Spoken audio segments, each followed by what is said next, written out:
for the month of December, we're going to take a break from Revelation, and we're going to be talking about a series that I put together for Christmas, for the 4 weeks of Christmas, called The Perfect Christmas. That's what we want, right? We want to have the perfect Christmas. I mean, that's the reason why we have all the hurry and scurry and the hustle and the bustle. That's the reason why we have the shopping and the cooking and the decorating and the travel. And we are trying to, it's all because we're trying to find the perfect Christmas. Next week, I'll be talking about the perfect Christmas tree. If you haven't bought one yet, you might want to hold off until after next week. And listen to this message, and hopefully you will find the perfect Christmas tree. The following week, I'll be talking about the perfect Christmas gift. And then the Sunday before Christmas, I'll be sharing with you a message that I entitled The Perfect Christmas Baby. You know, somebody mentioned to me earlier today that they're glad that they like the Revelation series and stuff, but they hope that everyone understands that Christmas is not something that it's not about the hurry and scurry and the hustle and bustle. It's not about the gifts. It's not about commercializing of Christmas. It's about the fact that a baby was born in a stinky stable for you and I to be able to have hope, that thrill of hope that we have. And I'll be giving you a hint, though. The perfect Christmas that we're going to be talking about, you will not find in the mall, and you won't find on Amazon. You won't find it looking at the beautiful Christmas lights around town. You might see a nativity here and there, but that's beautiful and stuff, but that's not where you're going to find it. There are some things that we are going to learn that hopefully will make this Christmas and every other Christmas that we come to just a little more enjoyable, just a little more different than the other Christmases have been. But before we talk about our Christmas, I thought it would be good today to talk about what makes Christmas special in heaven.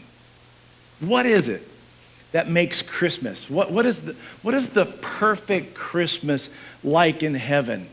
What is it? What makes heaven happiest when it comes to Christmas? And I know that heaven is always happy. It's always a time of celebration. It's a time that we get that I'm looking forward to, getting together with those who have gone on before me, standing with these heavenly hosts and be able to worship the Lord, fall to my knees and just give him praise.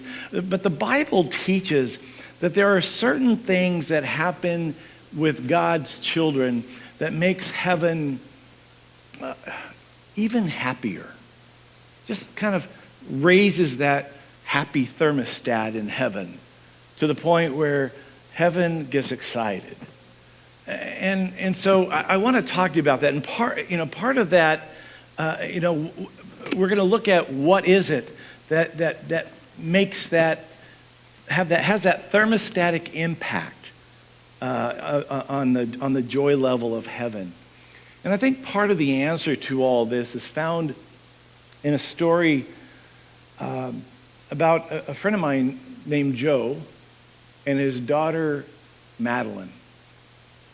And Joe lived in Minnesota.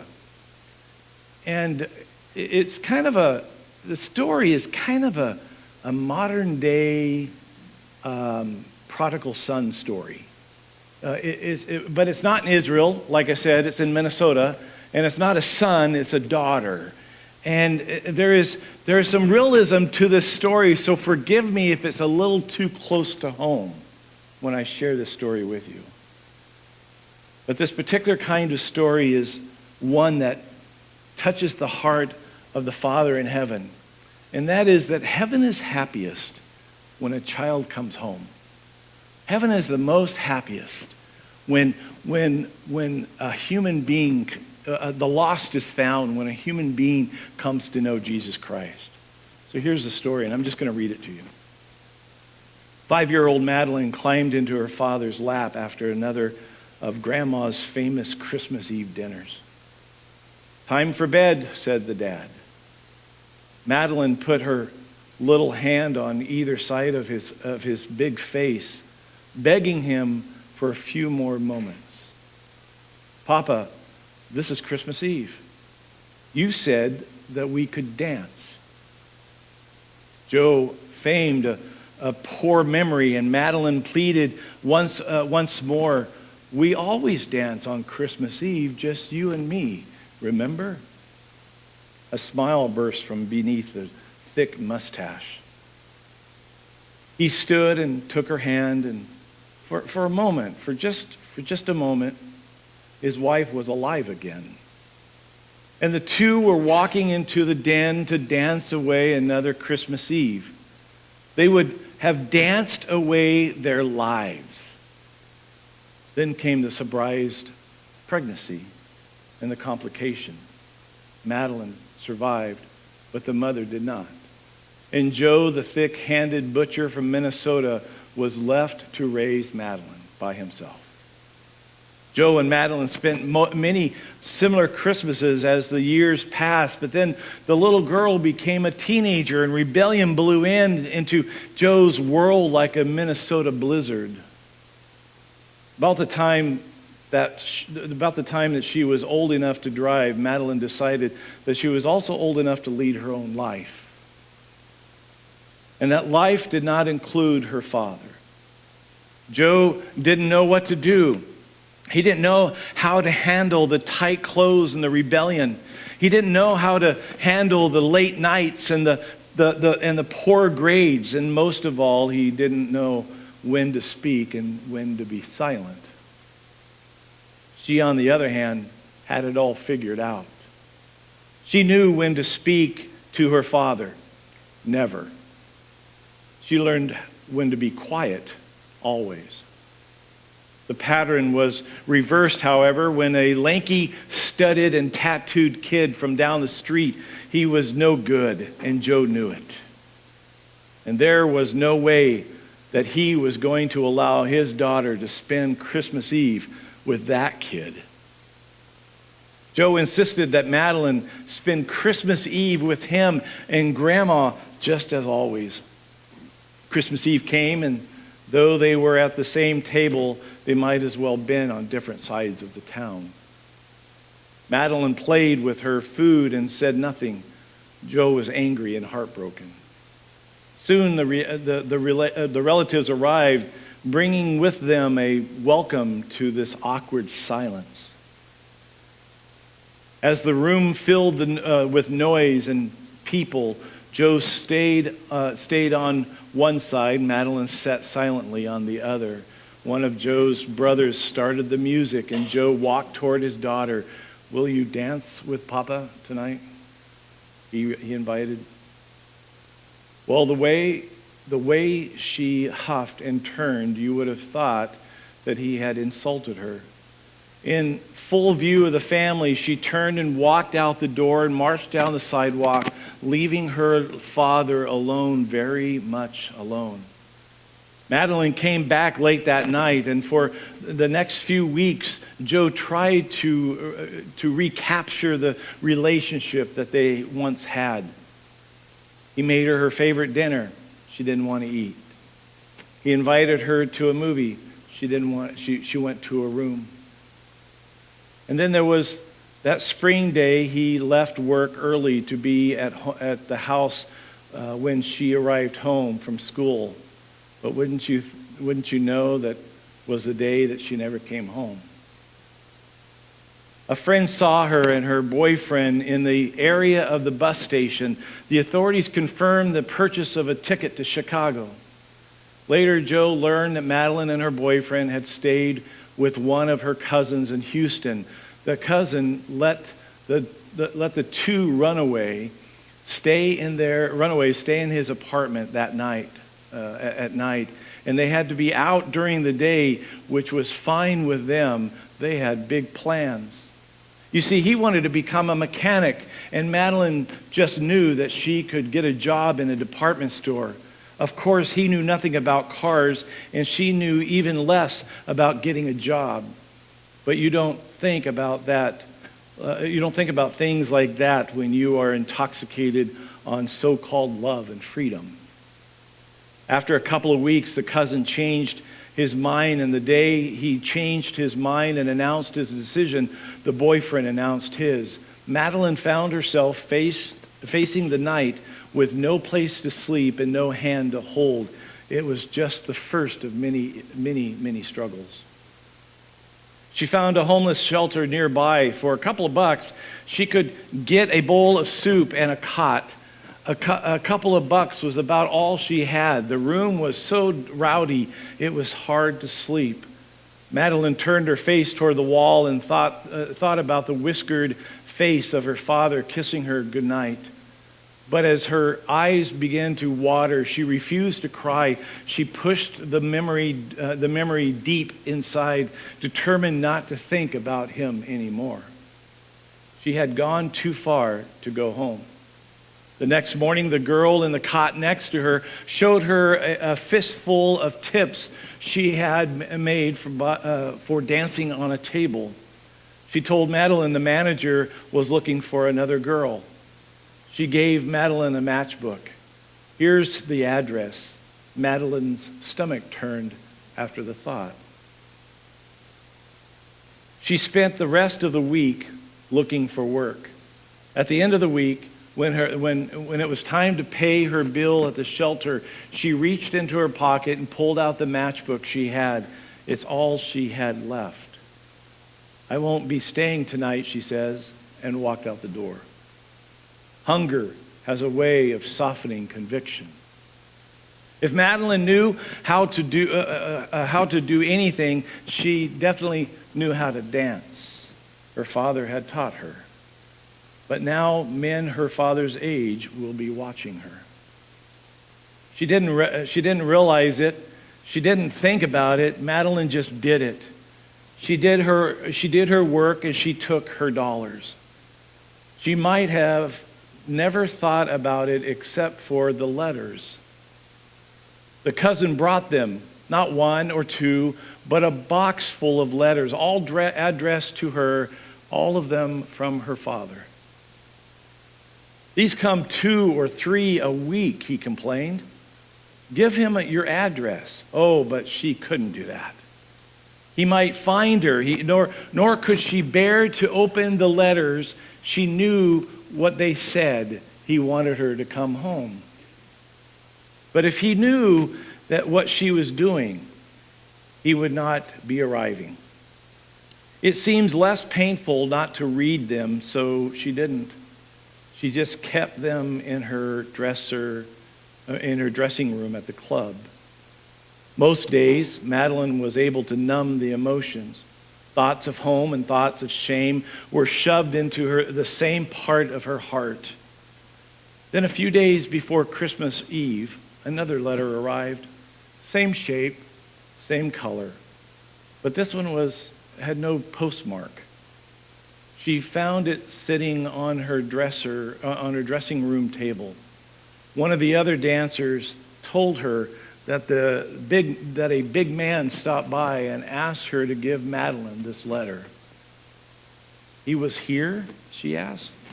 Madeline swallowed hard and looked at the envelope, and she opened it. I know where you are, the card read. I know what you do. This doesn't change the way I feel. What I have said in each letter is still true today. But she didn't know what the other letters said because she never read the other letters. She pulled a letter from the top of the stack and read it.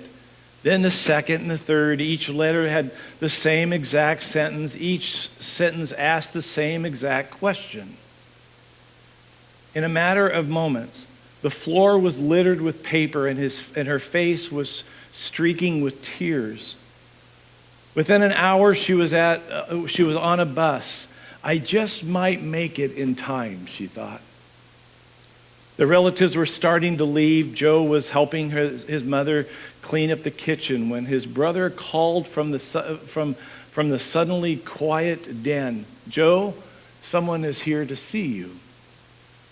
Joe stepped out of the kitchen and stopped. In one hand, she held a backpack. In the other hand, she held his card that he gave her.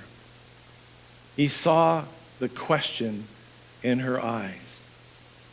If the invitation is still good, the answer is yes, she said to her father. Joe could hardly speak. He said, "Of course the invitation is good." And so the two danced again for Christmas Eve.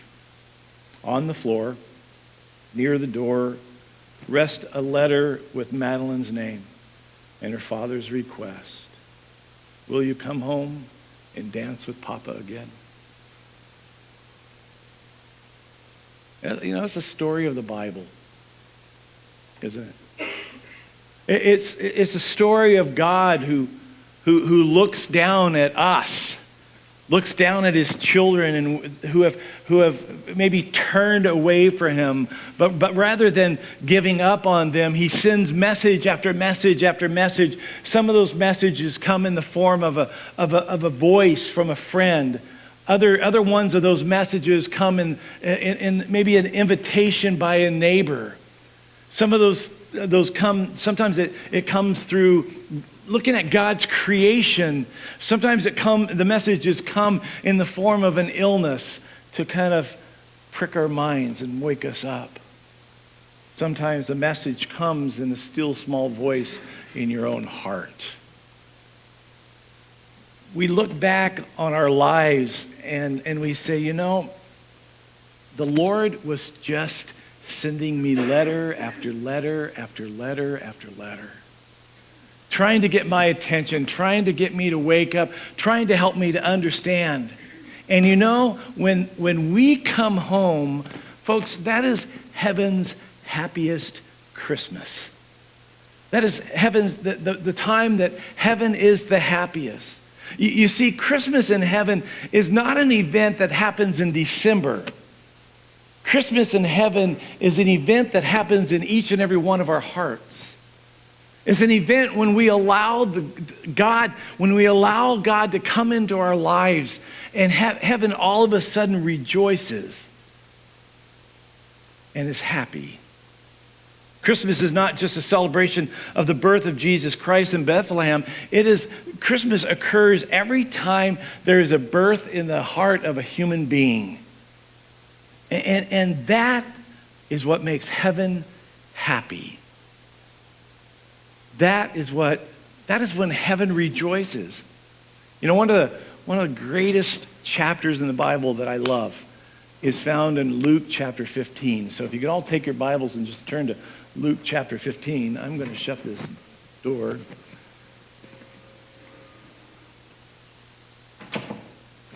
Luke chapter 15 is the story of all the lost things. You know, the lost sheep, the lost coin, and the lost son. And in each and every one of these stories, that which was lost was found. And in each of these stories, whatever was lost was found. There was a party. There was a party and there was a celebration. And heaven seemed to get a little happier. Heaven, all of us, it just seemed like, and it doesn't matter, you know, what, the various words for happy and joyful. It doesn't matter what version of the Bible that you read. It all has the same meaning. It is all in each and every one of these versions of the Bible. It always talks about how much rejoicing took place, and so it appears in all these versions. But just a quick look at Luke chapter 15. When the shepherd finds the lost sheep in verse 5, it says, and when he has found it, he laid it on his shoulders, rejoicing. And then in verse 9, When the housewife finds her lost coin, she announces, and when she has found it, she calls all of her friends, she calls her friends and neighbors together, saying, rejoice with me, for I have found the piece which was lost. And then the father, the prodigal son, explained to his reluctant older son in verse 32, he says, it was right that we should make merry and be glad, for your brother was dead and is alive again, and was lost and is found. You see, the point is, what makes Jesus excited and what makes Jesus happiest is when the lost is found. That's what that is party making material in heaven, where a human being, a child, a creation of God is lost and is headed to hell, and all of a sudden accepts Jesus Christ into their life, and now they're found, and now they're headed to heaven. Let one human being agree to be dressed in God's righteousness, in God's kindness, in God's love and forgiveness and goodness, and heaven pours the punch. I mean, heaven blows up the balloons, heaven drops the confetti, and there's a party that takes place. Jesus said in Luke chapter 15, verse 7, I say to you that likewise there will be more joy in heaven over one sinner who repents. There's a party in heaven. There's going to be more joy in heaven. I mean, you think about heaven right now, and you think about how great it's going to be when we get there. And we've been talking about this through Revelation and everything. But we talk, but you think about that. But then there's going to be more joy.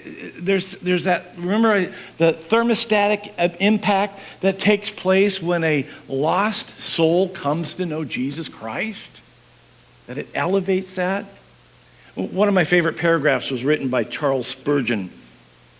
And Charles Spurgeon was a minister, a theologian, and he wrote this paragraph over a century ago. And it was motivated by this very passage that we just read in 15. He says, there are Christmas days in heaven where Christ's high mass is kept.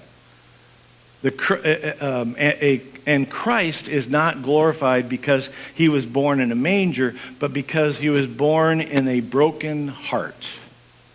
And these are the days that the shepherd brings home the lost sheep upon his shoulder. When the church has swept her house and found the lost piece of money, and then the friends and neighbors are called together, they rejoice with joy unspeakable and full of glory over one sinner who repents. You know, how do we explain that kind of amazing joy? You see, Jesus is happy when one sinner comes home. It doesn't say that he's happy with one nation or one city or even one neighborhood. It says that he is happy when one solitary human being, one person comes home, comes to know Jesus Christ, and the joy level of heaven goes up.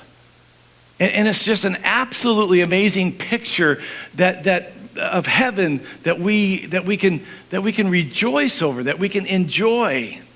You know, I don't know if heaven celebrates other things the same way. I don't think heaven threw a party when you got married. I don't think that took place.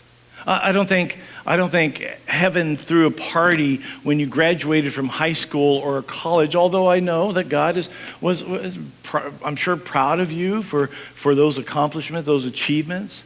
I don't think that there is a party when you get a new car or a new house, or in my case, a new gun. I don't think heaven gets too excited about that. At least not as much as I do.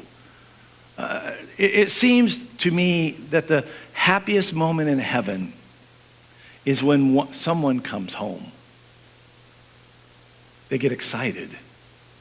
And you know, it is a curious level of joy, because to be quite frank with you guys, we would have to ask the question, are we equally as happy when someone comes to know the Lord like that?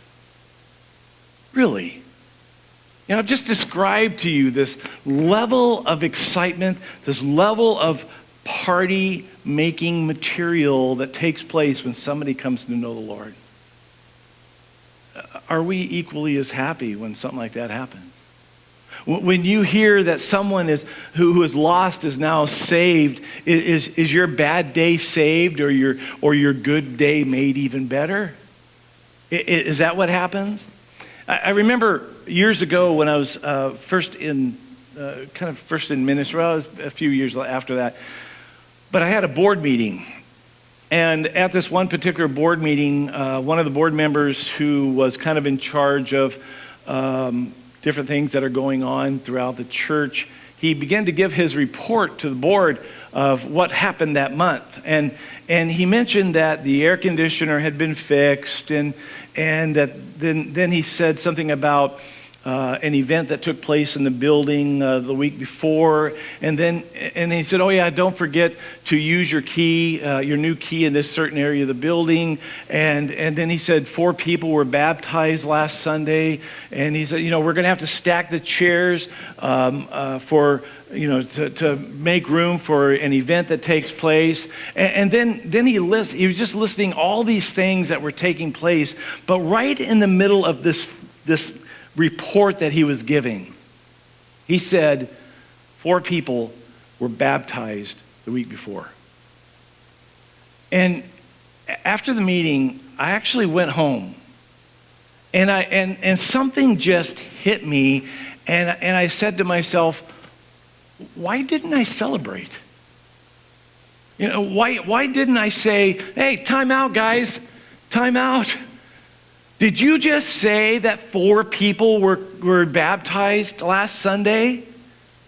And you just kind of it just rolled off, just like another report.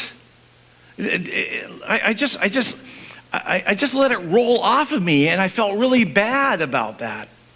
And then something happened the same week that reminded me just how far my heart was from the Father's heart.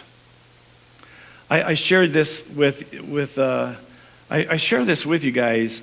You might not ever want to come back to church and have me as your pastor again, because I had this really lapse of heart. God's heart wants my life here. And not here, but at one of the other churches. But several years ago, I had a friend who attends another church, and that was in the same town. It was a wonderful church. It was a great church. And he was telling me how the church was growing, and how it was just, the place was packed, and how they were making these plans and reaching all these people. And do you know what my initial response was when he was telling me all that? It was jealousy. It was. It was jealousy. It was jealousy way before it was joy. When he was telling me about that. But you know, a few minutes later, I sensed this conviction in my own heart. And like the Lord was saying, "Todd, are you building your kingdom, or are you building my kingdom?" And it was just like a Mack truck just ran over me.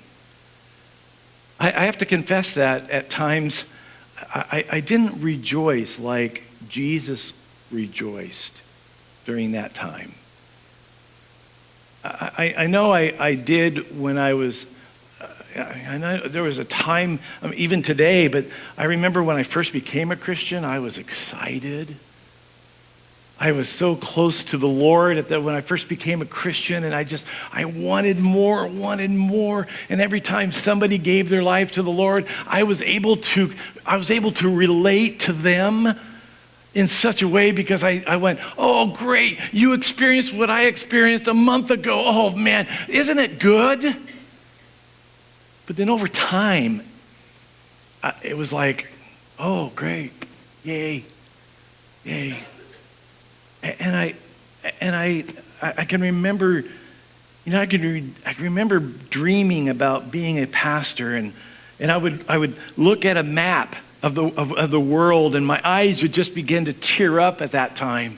It would just begin to tear up, and I would think about all these people that were going to go to hell, and I just needed to get out there and do everything I possibly could to introduce them to Jesus.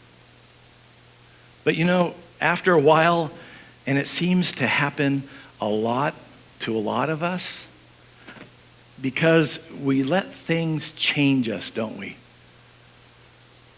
We let problems in the church change us. We let, you name it. We let our weeks change us. And my eyes didn't mist up like it used to back then. And it wasn't until God just grabbed my heart in such a way that everybody from a homeless person to a rich person, when they come to know Jesus Christ, I am so excited about that. Folks, next week we're having a baptism right over here, horse trough and all. And I get the opportunity of baptizing, I think, 4 people. And it's going to be a great day. And I pray that you come, and I pray that you rejoice with them.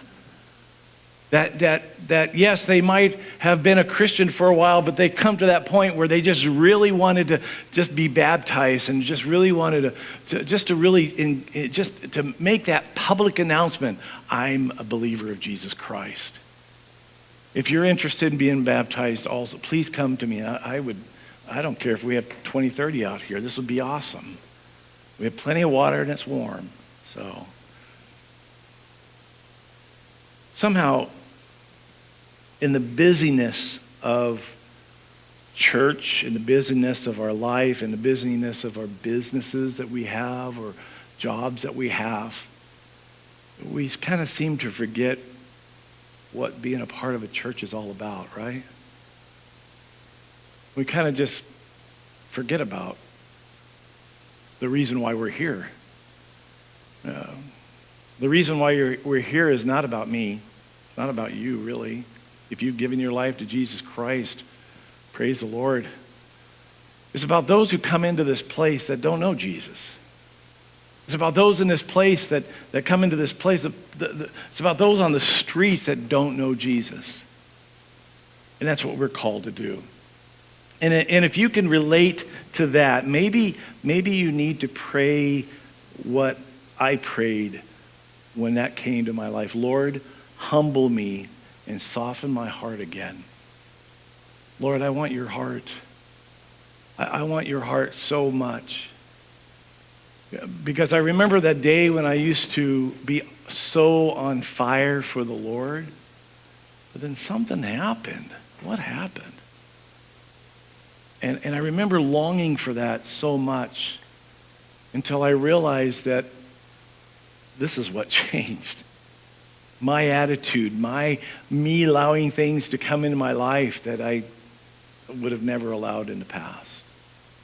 Folks, if what we believe is true, this is a high-stake venture for each and every one of us, because every person that I know and that you know is either headed to heaven or headed to hell. It's a high-stake adventure.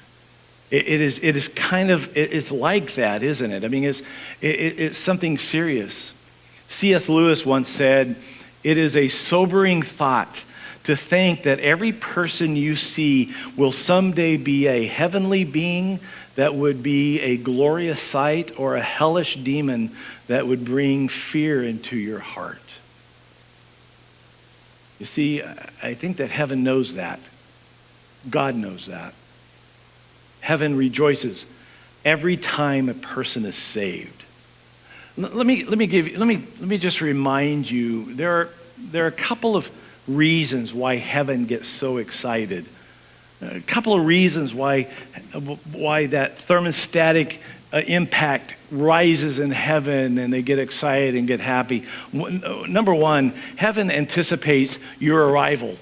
Heaven is excited about the fact that you're going to come, that you're going to be there. That it's been preparing for years and years and years for your arrival, for you to be there. It's exciting. Heaven gets excited when you are saved and when anyone is saved, because heaven knows that you are going to come home. And heaven knows what's going to happen when you come home. Heaven knows that you're going to be there with the heavenly host, and you're going to be with those who've gone on before you, and you're going to see Jesus Christ face to face, and you're going to rejoice like never before. Heaven knows what it's going to be like. And do you know what's going on, what's going to happen? You're going to be just like Jesus. You're going to be just like Jesus. The work that is going on right now is going to be finished.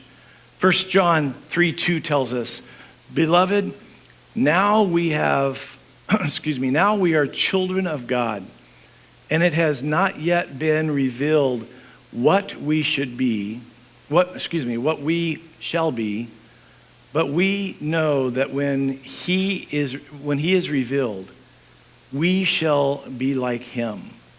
For we shall see him as he is." We will be like him. Jesus never worries.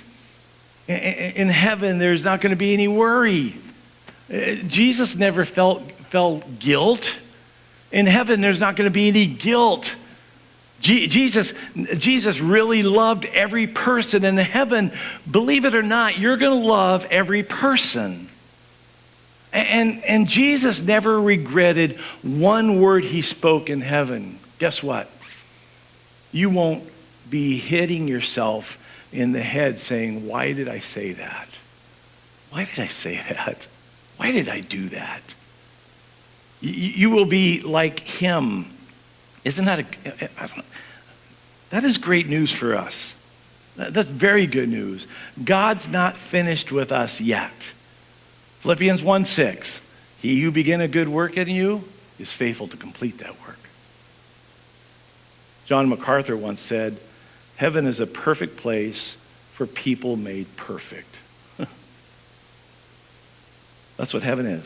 Consequently, all of the imperfections are taken from the heaven. From the world. All the greed, all the anger, all the selfishness, all the bitterness, everything that hurts you today and has hurt you up until today will be taken away. You see, heaven gets excited because heaven is already there. Heaven gets excited and the angels get excited because the angels already has seen what it's like, and that's the reason why they have a party in heaven. Jesus says in Luke chapter 15 verse 10, "There is joy in the presence of the angels of God." The angels are rejoicing over one sinner who repents. One sinner who repents. I think that secondly, we need to be quick to add that heaven rejoices not just because of your arrival, but heaven rejoices over your deliverance. So excited about the fact that you have been delivered into a life of eternity, into this life. There is one phrase that summarizes the nature of hell, and that is simply, God is not there. God's not there. What makes hell hell is the absence of everything good and God. And imagine our world, folks. I mean, it is already bad enough, but could you imagine with no songs to sing? Can you imagine that? Can you imagine no poets with any inspiration whatsoever? Can you imagine no artist with any desire to paint beauty because all of that comes from God? No sunshines, no sunrises, no sunsets, no laughter in the throat of a child, no joy in the face of a mother, no hope, God on the last train. I mean, hope is gone because God is not there. And so when heaven sees one child say yes to Jesus, it rejoices. Why? Because they know that which has been taken and that which has been given. It knows what you are going to anticipate. It knows what you are being delivered from. It knows what you're going to see. And I want to challenge you to do something a little different this month. In addition to being thankful for the coming of Christ, can I just challenge you to be prayerful about the coming of Christ into the hearts of one of your friends, your coworkers, your neighbors? Somebody a few weeks ago, we prayed for people that you knew that doesn't know Jesus Christ. Or can I challenge you to be praying for them this week? That they would actually come to know the love and the forgiveness and the grace and the hope that is only found in Jesus Christ. I would like to challenge you every day. I would like to challenge you every day to pray for at least 10 people every single day between now and Christmas, that they will come to know Jesus Christ. Just lifting their names up.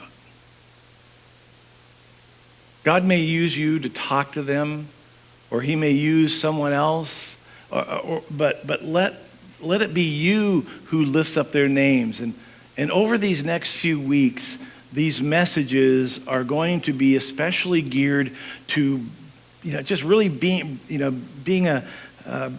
the family together and to bring your church, your friends to church.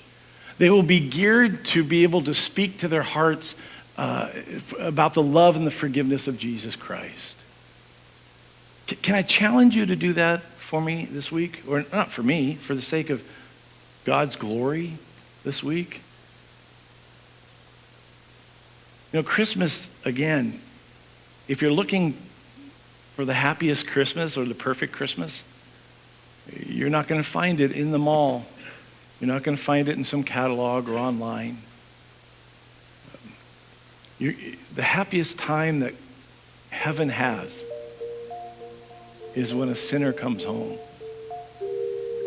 The happiest time that we should rejoice is when one of your lost friends, whenever your friends that don't know Jesus, or your family members or your neighbors don't know Jesus, when they finally make that decision to accept Jesus Christ into their hearts and their life. It's a time to celebrate. It really is.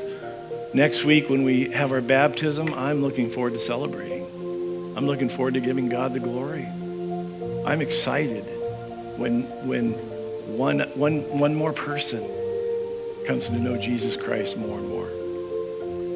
So would you pray with me that your friends that don't know Jesus will come to know Jesus, because those are exciting times, guys.